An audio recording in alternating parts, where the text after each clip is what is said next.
What did ancient humans do all day before jobs existed? You wake up when your body is naturally ready. No loud alarms, no strict schedules, no boss waiting for your arrival.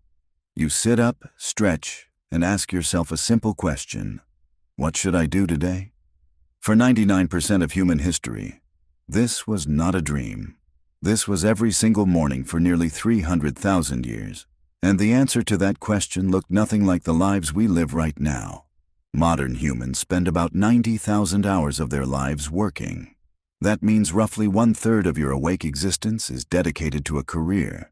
But for the vast majority of our species' existence, jobs simply did not exist.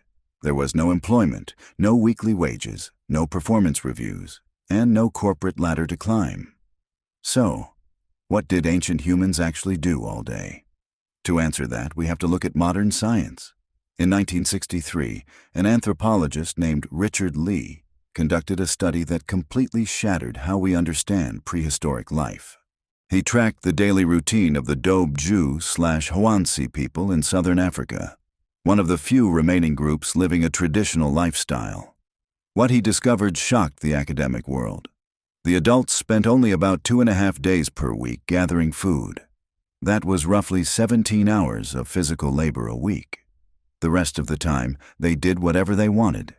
And here is where it gets interesting. This pattern was not a lucky coincidence. Anthropologists found the exact same rhythm among the Hadza in Tanzania, the Ashe in Paraguay, and the Martu in Australia. Completely different environments, different continents, but the exact same result. Only 15 to 20 hours per week were required for basic survival. For comparison, the average modern employee works double that amount. Now, you might be thinking, that sounds nice, but those are modern tribal societies.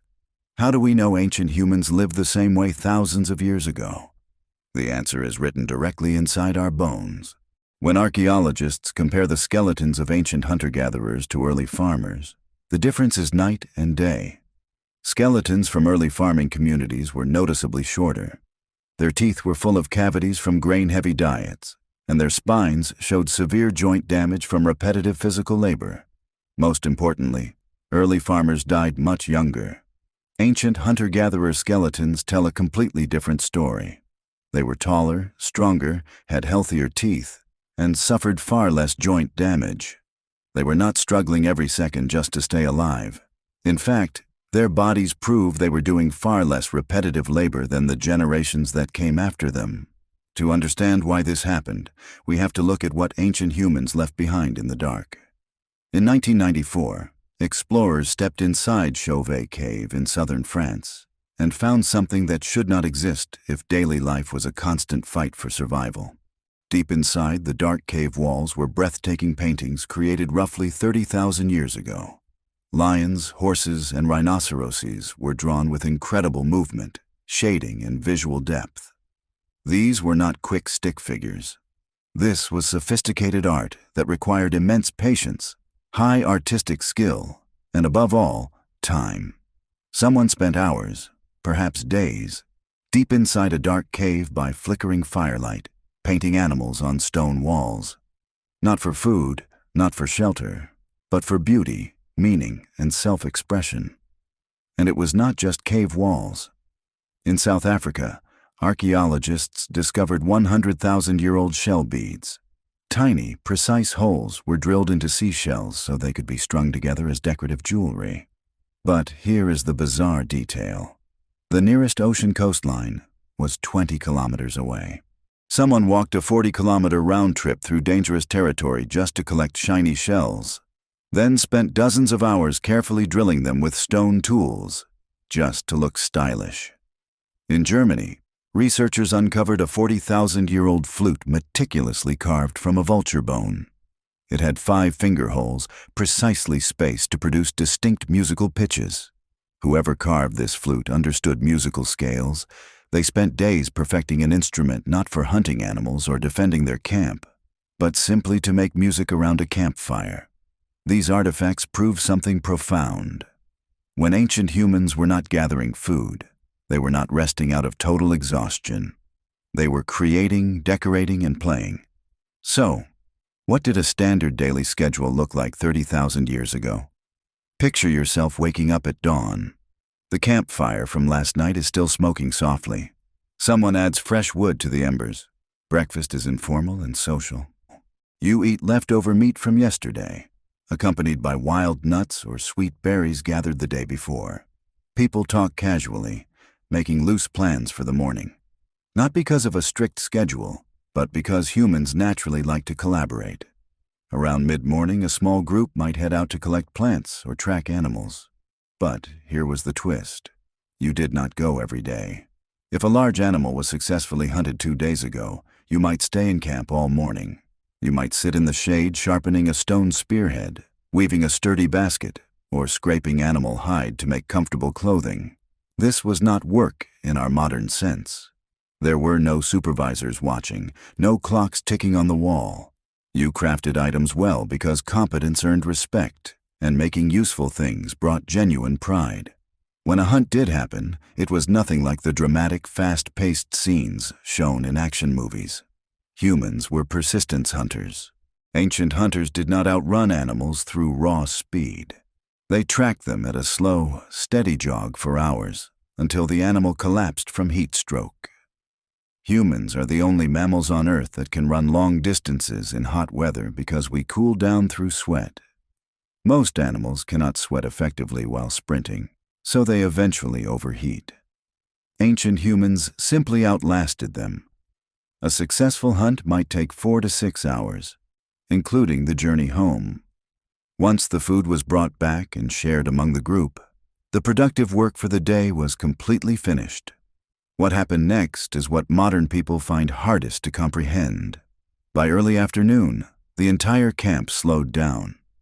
Adults sat in the shade, resting and chatting. They played with children. They groomed each other, carefully combing through hair to remove dirt and insects, which released calming hormones and built trust. They carved bone ornaments, retold jokes, or took long afternoon naps. An anthropologist named James Sussman documented that traditional hunter-gatherers spent up to 6 hours every single day in pure social time. No work, no chores, no rush. Just being together, talking, laughing, and strengthening friendships. In a world without money, police, or written contracts, your survival depended entirely on your group. If people did not like you, they were less likely to share food when you were sick or injured. Spending hours chatting was not a waste of time. It was the ultimate human survival strategy. If you are enjoying this deep dive into history and want to improve your English while learning incredible stories, make sure to subscribe to Origin Stories. We share hidden chapters of history every week. Now, back to our story. When the sun finally set, something even more remarkable occurred. In 2014, anthropologist Polly Wiesner analyzed hundreds of nighttime conversations among traditional hunter-gatherer groups. She discovered that daytime conversations were mostly about practical matters: where to find water, who saw animal tracks, or minor daily arguments. But at night, sitting around the warm glow of the fire, 81% of all conversations transformed into storytelling. People told ancient legends about how the stars were made, sang songs about brave ancestors, and laughed at funny stories. Wiesner argues that human imagination, culture, and religion were born around these night fires. Abstract thinking flourished when stomachs were full and people felt safe in the dark. Even their sleep patterns were completely different from ours. Today, we expect to fall asleep for 8 continuous hours, and waking up at 2 a.m. feels like frustrating insomnia. But historical evidence shows that before electric light, humans naturally slept in 2 distinct phases. They fell asleep shortly after dark for about 4 hours, woke up near midnight for 1 or 2 peaceful hours of quiet conversation, reflection, or intimacy, and then fell back asleep for another 4 hours until dawn.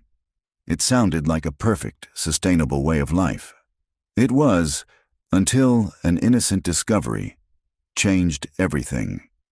About 10,000 years ago, human history took a sudden turn. In an area known as the Fertile Crescent in the Middle East, People began planting seeds in organized rows and keeping wild animals in fences. Agriculture was born. It sounded like a brilliant upgrade. Instead of searching for food, humans could grow it right outside their door.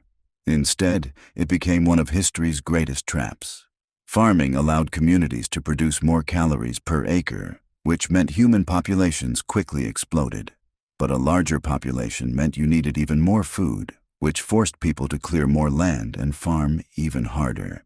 Within just a few generations, societies grew too large to ever return to hunting and gathering. There were simply too many mouths to feed. Humans were locked in, and farming required brutal, exhausting physical labor. Plowing hard soil, pulling weeds under the hot sun, building irrigation canals, and defending crops from wild animals and rival groups. The skeletal records leave no doubt. Early farmers worked longer hours, ate a far less balanced diet, contracted more contagious diseases, and died younger than the hunter-gatherers who came before them. As agricultural towns expanded into massive cities, society divided into specialized roles.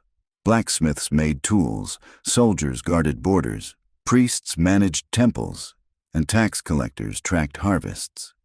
For the first time in human history, the concept of a job appeared. The idea that your time belonged to someone else in exchange for basic survival resources. Today, we live in a world built entirely by that shift. We dedicate 90,000 hours of our lives to jobs, manage strict calendar invites, and try to squeeze our hobbies into brief weekend breaks. We view constant productivity as the ultimate sign of a successful life. Our ancient ancestors viewed life differently. They woke up every morning already free, already connected to their community, and without any need to prove their worth through a monthly paycheck. They made art, crafted instruments, and told stories around the fire not after work, but because living fully was the main purpose of their day. We traded maximum free time for safety, convenience, and modern technology. We gained comfortable lives, medicine, and global communication, but we surrendered the vast stretches of quiet time that defined our species for hundreds of thousands of years. What surprised you the most about how ancient humans spent their days?